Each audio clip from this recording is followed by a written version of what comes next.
Well, I'll start then. I'm going to welcome you all to the 2022 annual member meeting. And it's just so wonderful to see everybody. I wish you were all on my screen, but I know you're out there. And I do speak on behalf of the entire staff when I say thank you. We are so grateful for the support of our members and truly could not do all the amazing things we do without you. So I want to talk to you about 2021 and what a year it was and give you some of the highlights while you look at these cute kids on the screen. So we launched a Watershed Champions program, and that was really designed to help us connect with each of our 38 municipalities. And it's all in an effort to keep us on top of local issues. So that's a very exciting new program that started this past year, and we're really excited about moving into next year and really getting more, we're calling them ambassadors in each of our communities. And 2021 was a banner year for our well test program. We completed 1,650 well tests, and that means 4,400 people learned about the health and safety of their drinking water. And then there's a mapping project that is just completed. Communities are going to be able to see where contaminants are showing up in their town's groundwater. So that's pretty exciting. And that will all be up on our website very soon. So stay posted on that. 2021, we welcomed hundreds, probably actually thousands of children to nature camp in our school programs and outdoor family activities. And our 2022 summer calendar is already filling up. So we're looking forward to a really fun season this summer. So we have another exciting thing is that we received a grant from the Royal Bank of Canada to support 5 climate stations. And it took a little while with all the shortages and components last year to put them together. But this March, next month, our science team is going to install them at stream sites throughout the entire watershed. So we'll start collecting in real time water quality data like temperature and flow. And we'll have very soon a dashboard up on the website so the public can view all this information. And this is going to be especially fun for fishermen that are very concerned about water temperature and the health of trout, the presence of trout. So we have also a Kestrel Box program, and it's underway, and it's helping our land partners understand how to manage habitat for these beautiful birds while also protecting water quality. Very exciting. So we have an amazing 4-year project that was just launched this month. So Raritan Headwaters, in partnership with folks like U.S. Fish and Wildlife, have this project. It's a 4-year project to restore the North and the South Branch stream corridors. And it entails removing 2 to 4 dams. And those are great big projects that take a lot of partners, and planting 10,000 trees in the North Branch corridor. And all of this is an effort to restore our stream banks and corridors. So that's very exciting. And we also have big news that after a year and a half, the board and staff completed a 3-year strategic plan. And this is going to be published on our website as early as next week. A few highlights: we have a new emphasis on expanding our advocacy efforts throughout the region, and all with the goal to strengthen our municipal partnerships. And another initiative to make connections throughout the Raritan Basin, we have a Headwaters to the Bay project. One more highlight of the strategic plan is stepping up our strategies to reach underserved populations in the Raritan Basin. So there's going to be a lot more. Please stay tuned and look for that on our website next week. So that's just a snapshot of what's been going on with RHA this past year and what you can look forward to. And as you know, we couldn't do it without you.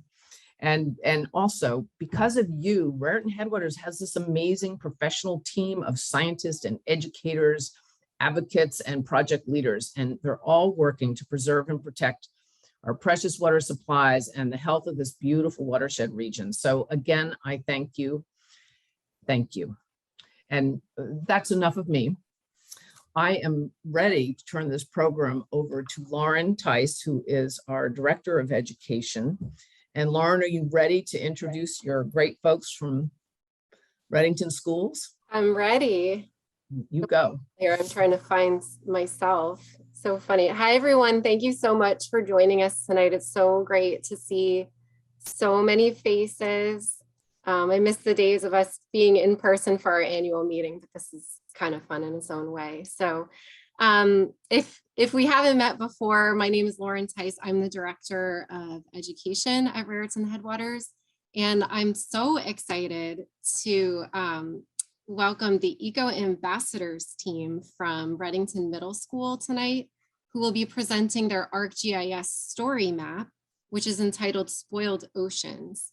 So this story map was found by our Director of GIS, Melissa Mitchell, who shared it with us all after she came across it. And we were so impressed with the message and just how excellently this story map was put together and presented. And it's really going to be such a resource. So we have a wonderful team of students from Reddington with us tonight. And I'm excited to be presenting them tonight with an award. It's the first time we're presenting this award, and it's the Student Innovation Award for Excellence in Watershed Science and Technology. So even though I'm very small here, and I think it's a little blurry, but we'll be dropping off some certificates for these wonderful students later. Well, not later today, but later this week. So I'm really excited to introduce, and I'm so sorry, students, if I get some of your names, if I mispronounce them, but tonight we're joined by Chris Sarau, Tatiana Halinka, Bonnie Megdrahi, Callum Sudgett, Marcos Hernandez, Noah Bielin, and their teacher, Miss Betsy Freeman, who runs the Gifted and Talented Enrichment Program and is the coordinator of Green Initiatives and Sustainability. So for everyone else, if you have any questions during this presentation, please use the chat feature, which is down at the bottom of the screen.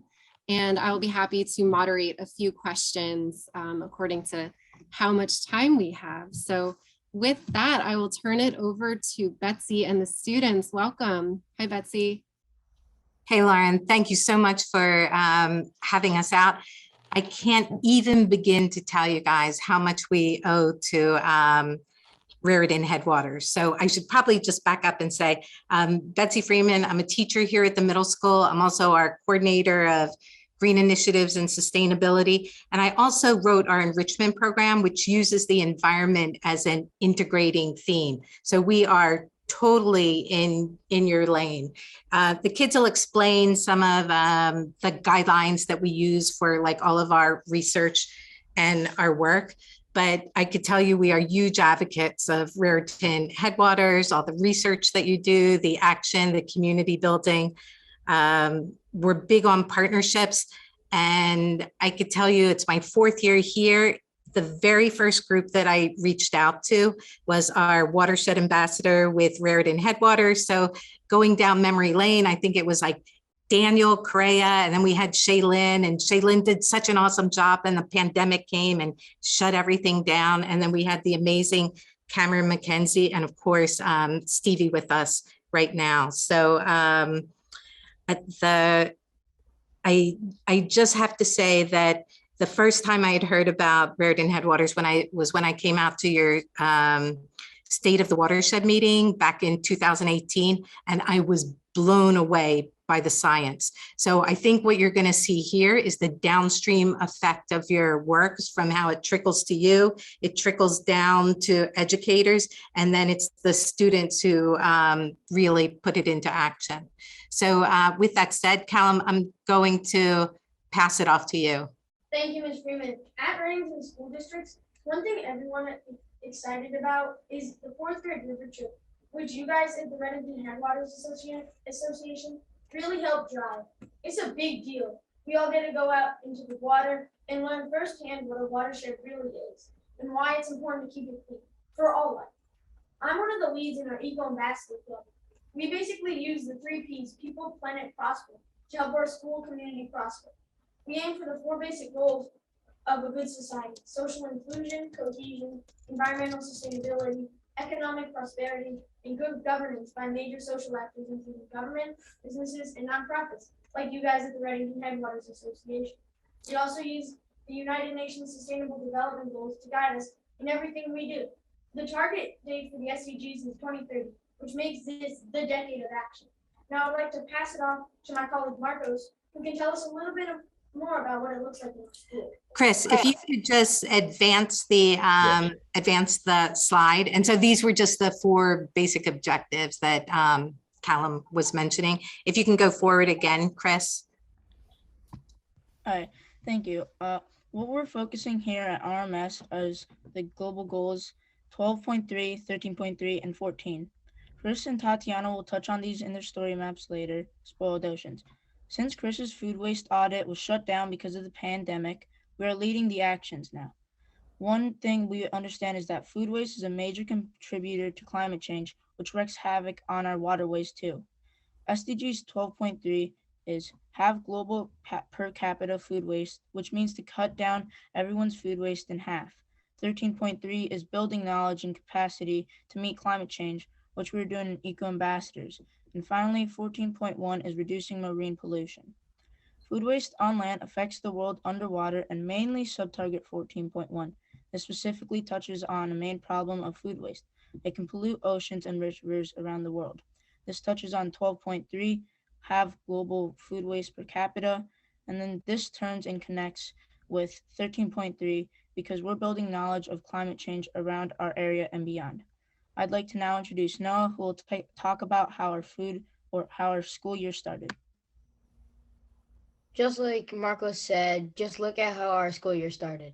We knew we had to do something on our end to curb climate change. After these horrific storms that were mainly fueled by climate change hit, we knew we had to take action right away, which is why we're underway with the food waste audit now that will follow up with actions in our school and in our streams too. Now I'll pass it on to Chris and Tatiana, who will share their ArcGIS story maps. Okay, wait, let's see. Okay, so yeah, our story map decided to, we decided to like explore the impact of food waste on climate disruption as like a whole issue. And, we also learned about throughout the process, how powerful collective impact is. And I want you to, be in the perspective of a student, in the cafeteria, you're using a lot of plastic packaged like utensils, plastic trays, styrofoam trays, your entire lunch is wrapped in plastic. And, really easy to, see that, you're producing a lot of waste, whether that be food waste or plastic waste. But it's, difficult to see how much your entire school produces and, like spread that among many schools all over, the state and the nation. You're producing a lot of waste. But it is, really easy to see, how dangerous, the problem is. And, approximately 1/3 of all food produced in the world is wasted. And, that's just a very crazy fact to me. And, another thing to top on to that is that, we, pay the true cost of food is like 3 times than what we pay. And, we pay $1.1 trillion a year as our current national expenditure on food. But, accounting for other things such as, human health, climate change, the environment, biodiversity, and, so on, it should be around triple that number. One thing that really helped us, understand, that how the gravity of the issue is through school districts, and the number. So these purple dots are the schools, and the orange and blue squares mark school districts. And there's over 2,000 operating schools in New Jersey, dumping pounds and pounds of food and plastic waste. And that's like 50 pounds of waste per high school student per year, and around 100 pounds of waste for elementary schools. And, there's a lot of cafeteria waste. And, we realize we use this tool, the food recovery hierarchy, to, help guide our decisions.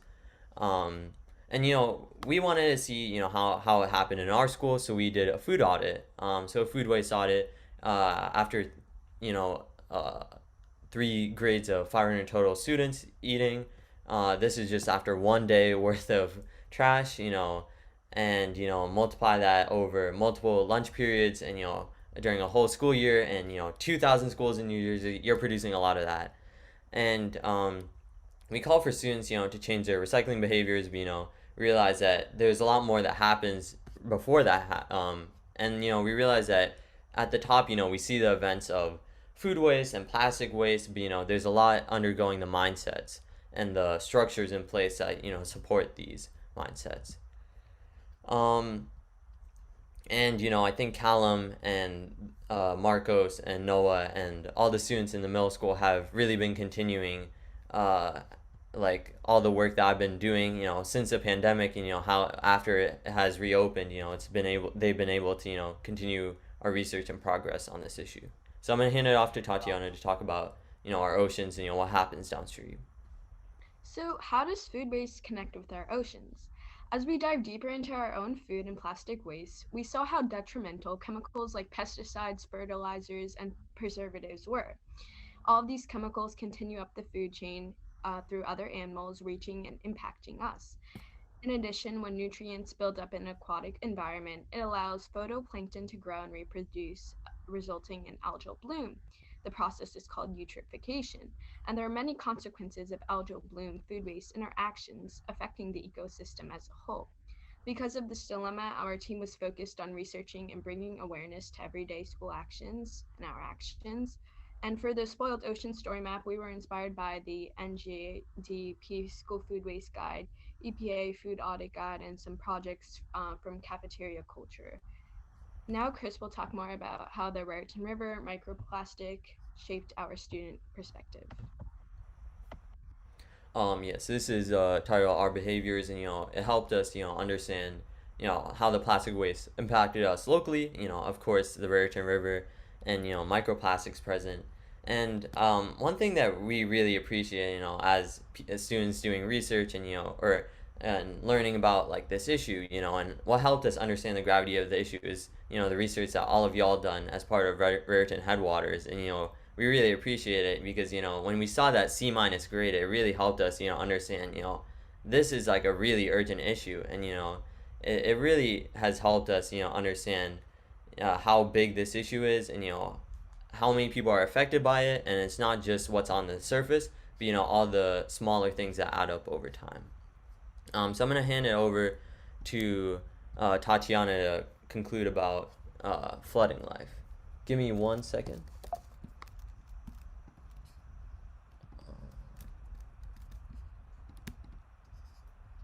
Here it is. Okay.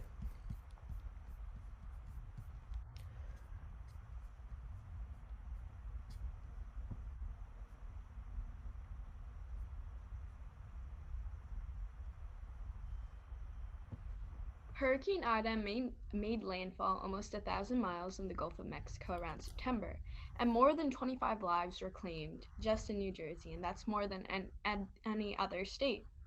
So this storm would have been unimaginable 20 or 50 years ago. However, as the temperature heats up both on the planet and in our oceans, we must consider it the norm.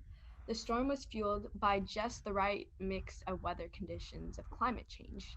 As it passed over exceptionally hot water in the Gulf of Mexico, it went from a Category 1 to a Category 4 storm in less than 24 hours. The floods had a substantial impact on the areas as seen along Manville and Bridgewater in these before and after photos. And when these types of hurricanes or floods strike, everything is completely transformed. Calm water becomes a filthy, unsightly mess. Trees, dead animals, and garbage debris, most likely becoming microplastics later on, begin to float down rivers and into other bodies of water. Therefore, we notice that even our local rivers, with climate change fueled disasters worsening their destruction, are vulnerable to these microplastic impacts. And the only thing we can blame for these deathly hurricane conditions is climate change, and it is our current reality, and it can become our future if we don't do something soon. And what the world really needs right now is action. And as we've seen through our past and future action at Reddington School, our school and the student body is making a change and is going to take the action necessary.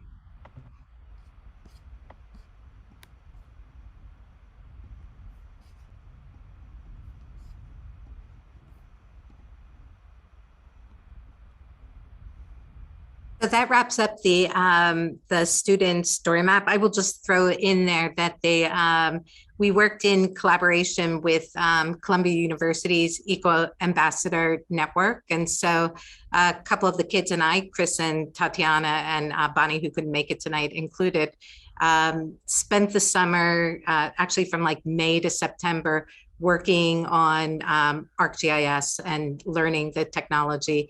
And then I think the big part of it was identifying a story that that mattered to us all, which brings us right back to the watershed. I think at this point we can open it up for questions.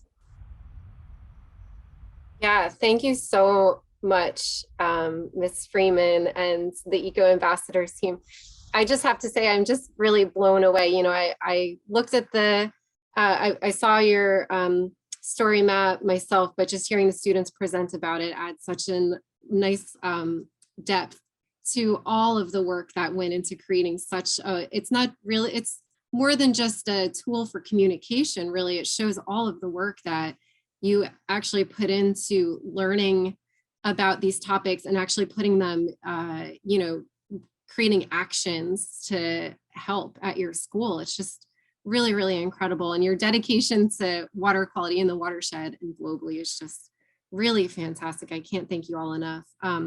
You're getting a lot of rave reviews in the chat section, a lot of applause and really nice comments. Does anyone have any questions? We can give everyone a minute or two to type into the chat there. But I actually have a question. I was curious what duration of time for, you know, when did this project start? You know, I know that you have some high schoolers on your team as well. I had a feeling this is more than just, you know, a few months of work.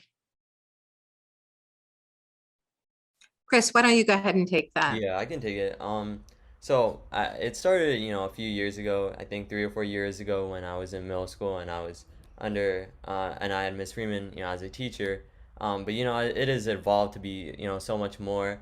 And I'm really grateful for, you know, all the students at the middle school continuing on with doing this such a really great work, and especially, you know, Noah, Callum, Marcos, and you know, all of the younger kids. You know, they've been doing a splendid job. And you know, Tatiana was a grade younger than me, but she worked with me on the project, and you know, she's done a great job as well. So I just want to say thank you. But it's definitely been a work in progress for, you know, many years. So. That's great. We have a question from Skip Jonas. He's wondering if this is the same team that met with the master gardeners about native plant overgrown garden on the school property. Would this have been the same group? Yes, and we've been looking at, Chris, this is how far that one dates back, that we've been looking at this kind of, you know, I don't know, a space that kind of like fell into disrepair and disuse.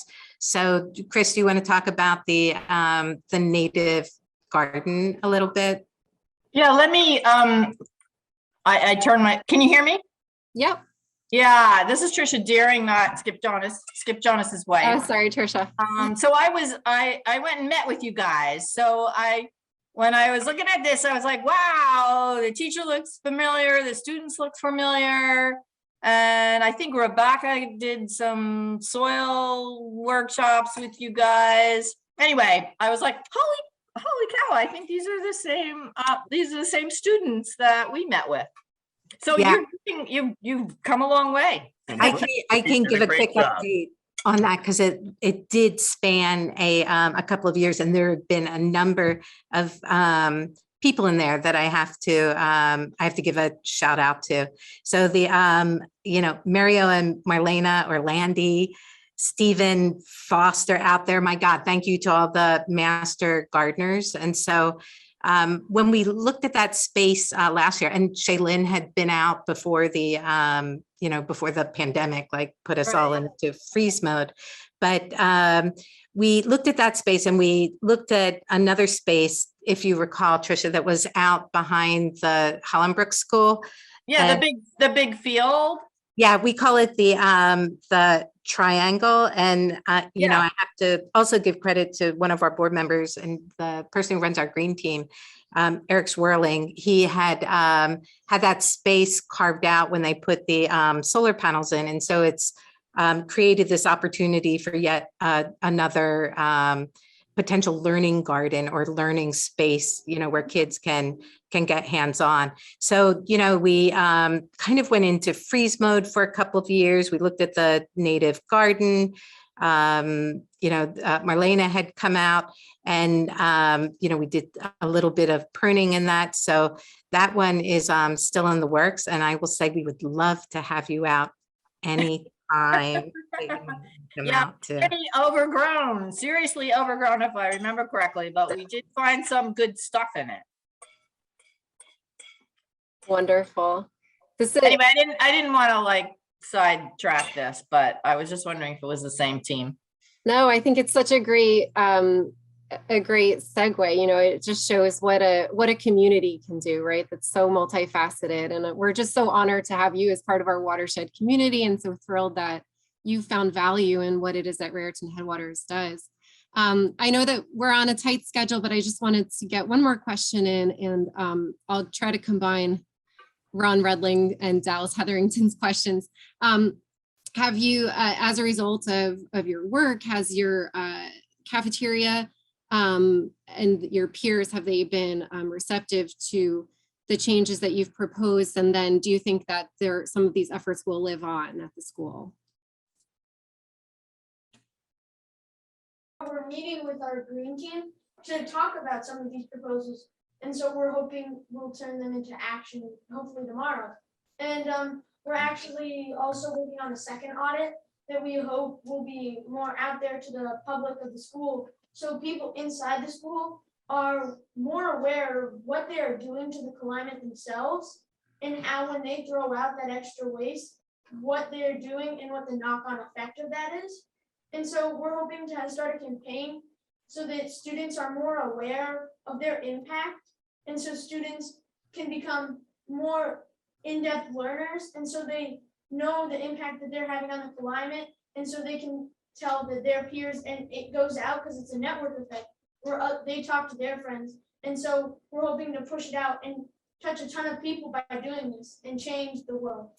And so I would throw in there, when Callum is talking about the audit, we're developing a baseline now. And for many of you who may not be familiar with schools, there's free lunches and free breakfast, which for us then creates more waste. And so the students are right now in developing the campaign to have some of those behaviors change. And we also partner with Northwest Cap Food Bank. And so getting some more of our foods, not only that we grow here through aquaponics, aeroponics, et cetera, out to people who may be food insecure. Wow, that's just wonderful.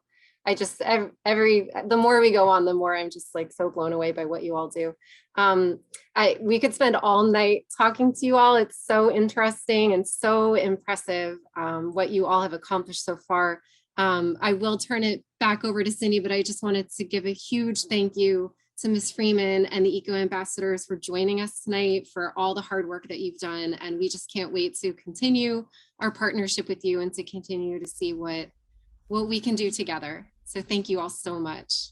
Thank you, Lauren. Just one last thought. I just want to say thank you to Ms. Freeman, last of all, because, Ms. Freeman has been there supporting, me since I was in middle school as a 6th grader to now when I'm in high school. And, she's just done a great job, helping us all out. But yeah. Thank you so much to Ms. Freeman. Thank you to all the parents and all the members of this community that have continuously supported all of us and all of y'all in the Raritan Headwater team. But yeah, thank you so much. Lauren, can I just throw just one last thing in? I promise. I saw in the chat somebody raised the question about a plastic ban, and that's our wonderful Reddington Township put a plastic ban in early before they were required.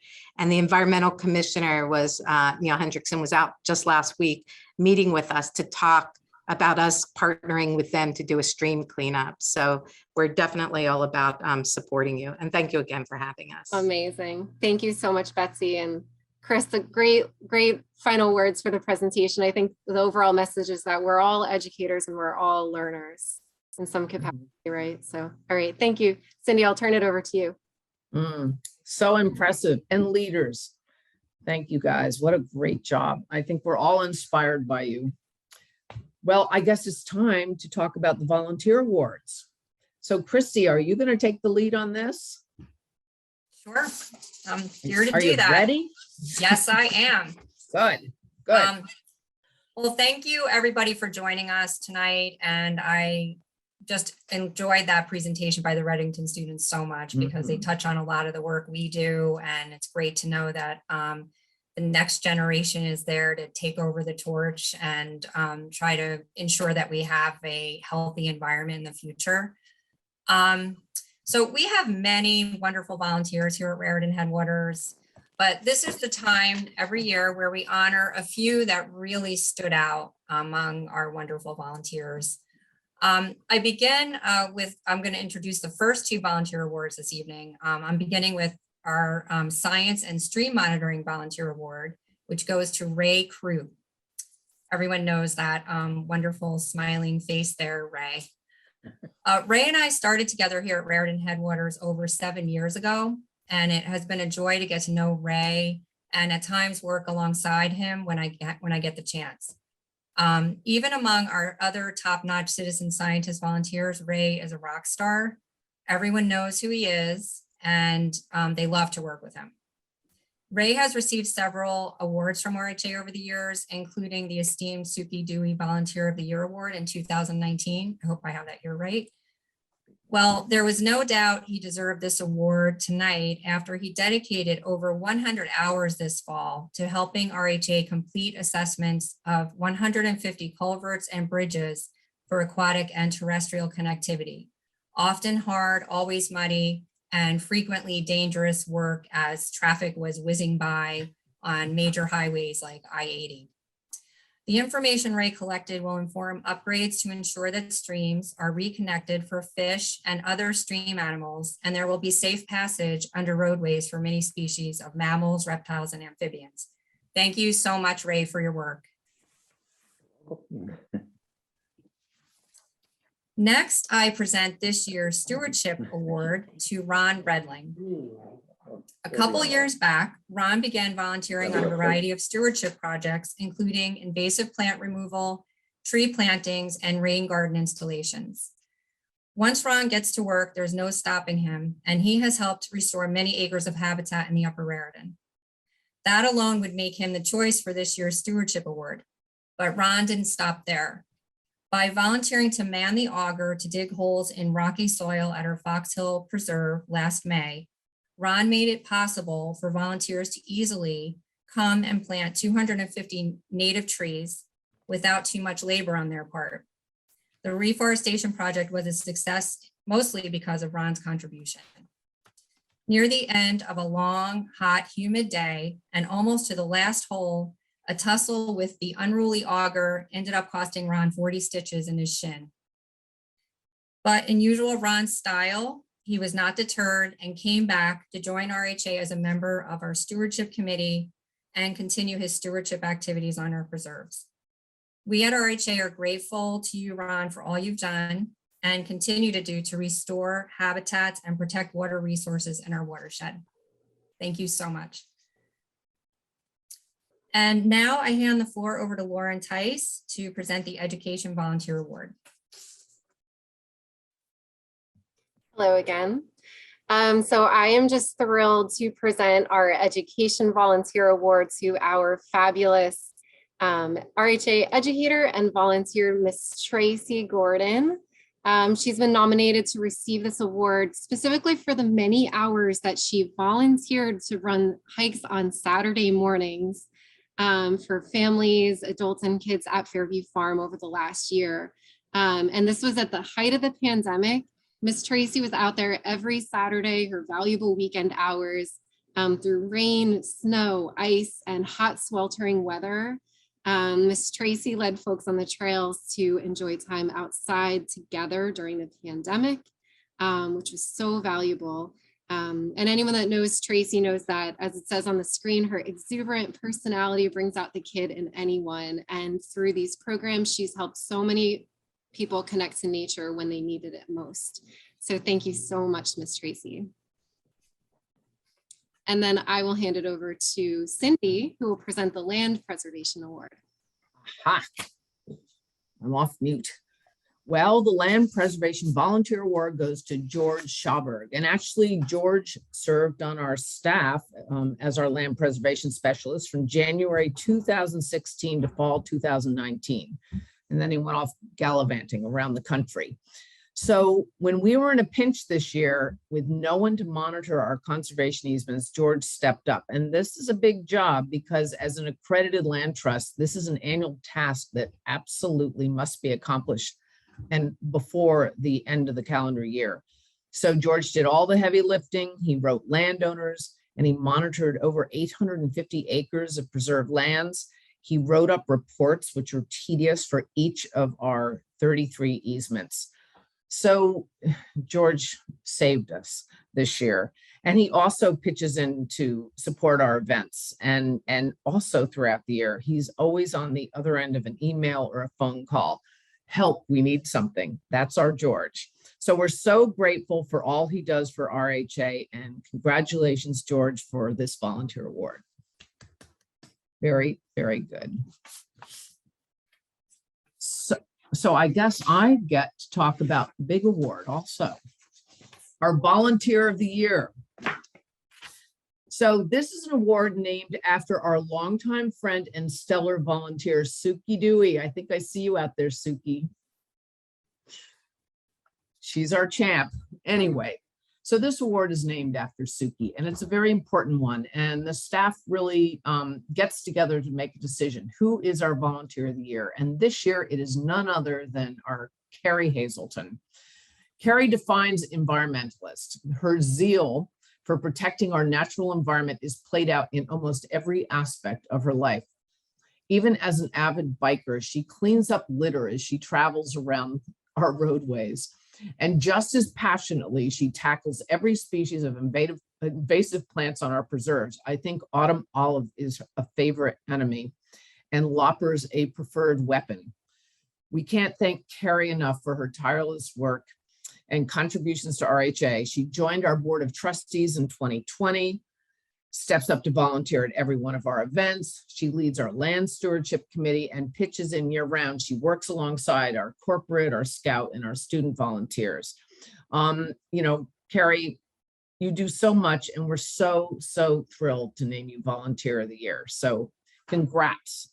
And there's your award. There is our Suki Dewey Volunteer of the Year plaque, and you can see you are lined up with some pretty impressive folks. I just noticed you're the first woman. That is about time. And we have this wonderful artist, Donna Dalton, who creates these. She's quite a famous artist and sculptor from Philadelphia. And every year she creates these fabulous awards, and we're big fans of Kingfishers. So have a look. And we'll get you those awards, folks. We're very, very grateful for all you do for us. And you're just the best. So there you go. Thank you, volunteers. And it's time to move things along. So now I am proud to introduce you to yours and my favorite Jeopardy host, Bill Kibler. Good evening, everybody. Back by popular demand, Watershed Jeopardy. So welcome to this evening's festivities. Tonight we have 9 clues for you. You're familiar with Jeopardy, so you know how this works. We will provide you a clue, and you provide us a response in the form of a question. So we'll provide a clue for each of these, for each of the 9 clues, and then we'll give you 4 options. So we're making this multiple choice to hopefully make it go a little easier on everybody. And if you know the correct response, put it in the comments section. We'll keep an eye and see who's doing especially well. And just a reminder, submit your response in the form of a question, because this is Jeopardy, right? So can we have the first clue, please? This benthic macroinvertebrate constructs a protective case using small stones and leafy debris.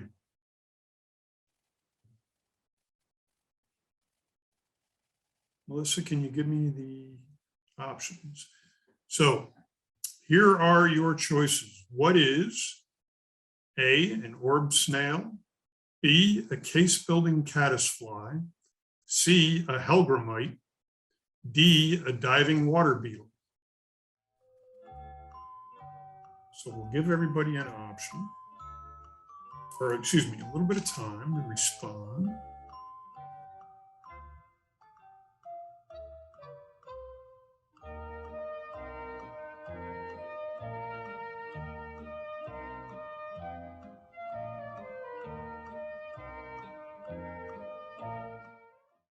And the correct response is, what is a case-building caddisfly? And I saw that our educator Tracy weighed in on that. So whatever Tracy guesses, that's probably a good option for the rest of you. All right, next clue. According to the Children at Nature Day Camp, this animal is Sasquatch's mortal enemy.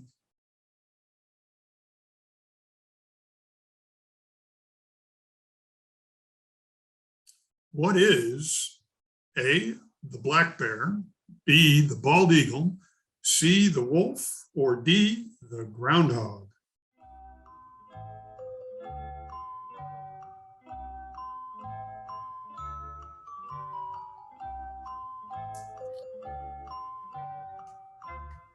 Need to find out sometime where the geographic divide is between groundhog and woodchuck.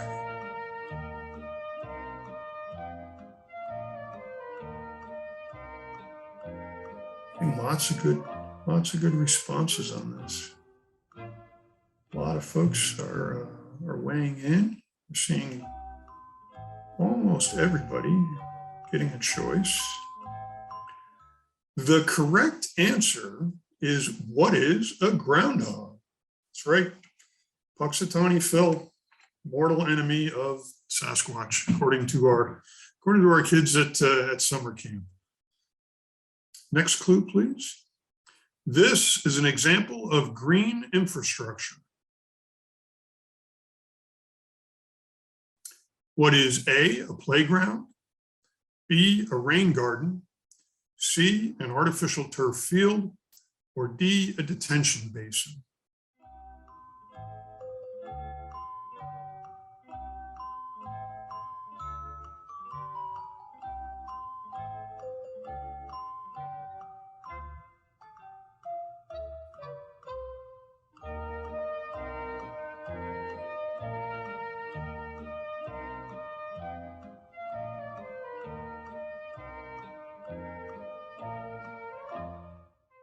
See a lot of right answers on this.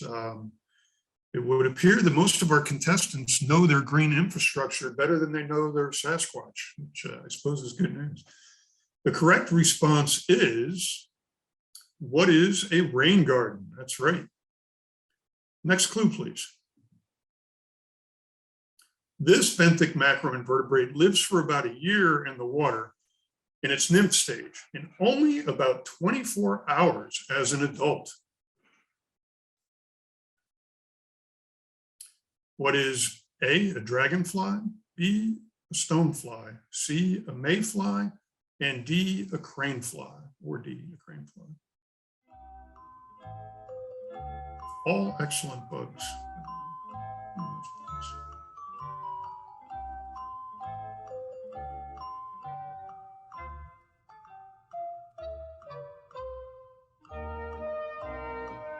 This clue becomes a lot easier if you know the Latin name for the benthic macroinvertebrate in question.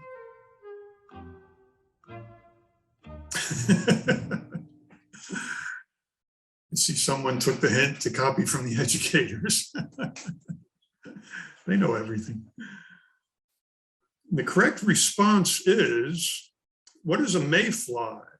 And that's the insect family Ephemerella, like ephemeral. And they live only 24 hours as an adult. Next clue. One of my favorite clues. In fact, my absolute favorite clue of the evening, by the way. This member of RHA staff was a former barrel racer.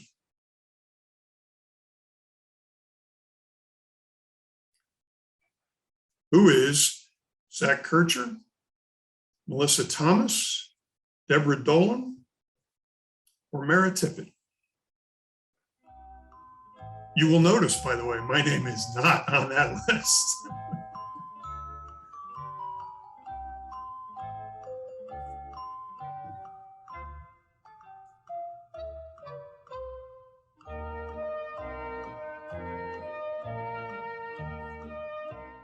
Correct response is our very own Melissa Thomas.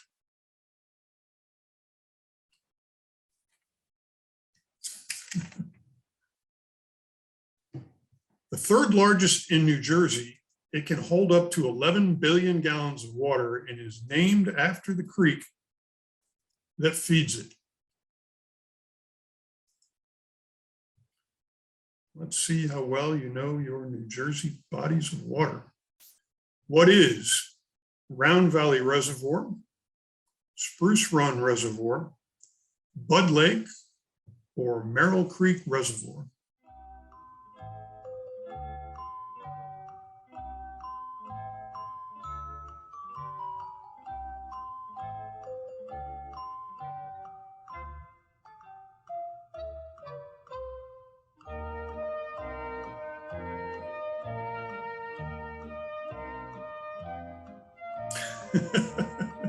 Rebecca wants to know if this is a trick question. No, this is not a trick question. The correct answer is, the correct response is, what is Spruce Run Reservoir? Third largest drinking water reservoir in the state of New Jersey. And the next clue. You don't want to find this heavy metal lurking in your plumbing. What is bacteria, arsenic, lead, or nitrates?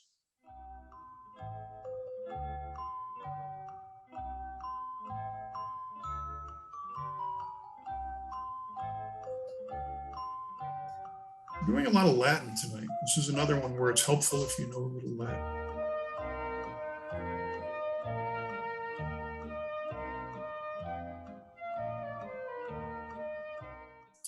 The correct response is, what is lead? Clue, the PB, that's an abbreviation for plumbum, which is the Latin word for lead, and the abbreviation for lead in the periodic table. Our next clue, flowing very slowly beneath the land surface, it is one of the nation's most important natural resources. What is A, groundwater, B, lava, C, petroleum, or D, worms?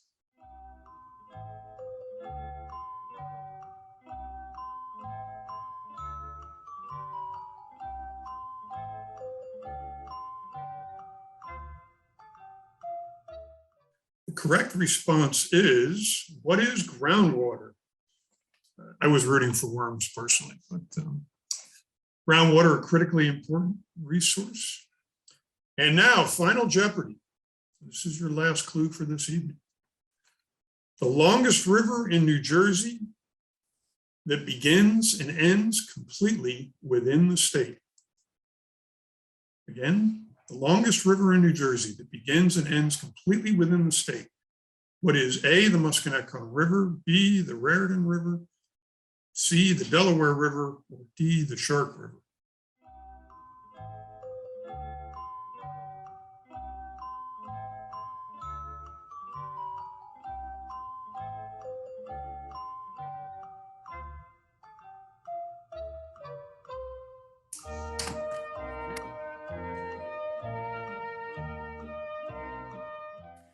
Correct response is, as Sandy Perry said in the comments, the Raritan River, of course. What is the Raritan River?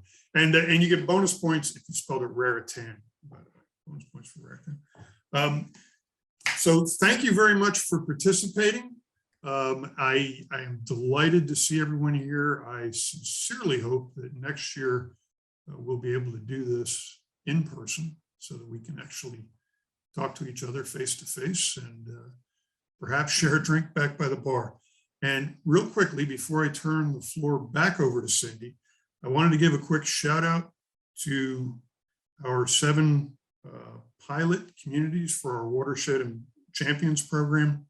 Cindy mentioned the program earlier, and we had 7 of our communities who very bravely volunteered to help us get the program off and running and work out any kinks that we might have and help perfect the program as we go through the early stages of it. So special shout out to our friends in Bernardsville, Caliphone, East Amwell, Hillsborough, Mina Hill, Reddington, and Tewksbury, who are all leaning in big time on the Watershed Champions project and helping us out. Thank you to all of them. They were invited to tonight's meeting, and I was very happy to see that a number of them were able to attend. So without further ado, and thank you all again very much, Cindy, the floor is yours. Wow, thank you, Bill. Someone else said it, but you are the best host since Alec Trebek. Thank you, thank you. So, okay, it's time to wrap up our member meeting. And as I said earlier, our members, you're the best. We love and value our members, and we thank you to all of you. And of course, we thank our volunteers and the fabulous students from Reddington, a really impressive group of teachers and kids, and they are the future. It was very exciting. So there's nothing else to say. On behalf of the board and staff, we appreciate you, and good night and be well. Thank you, folks. That's it.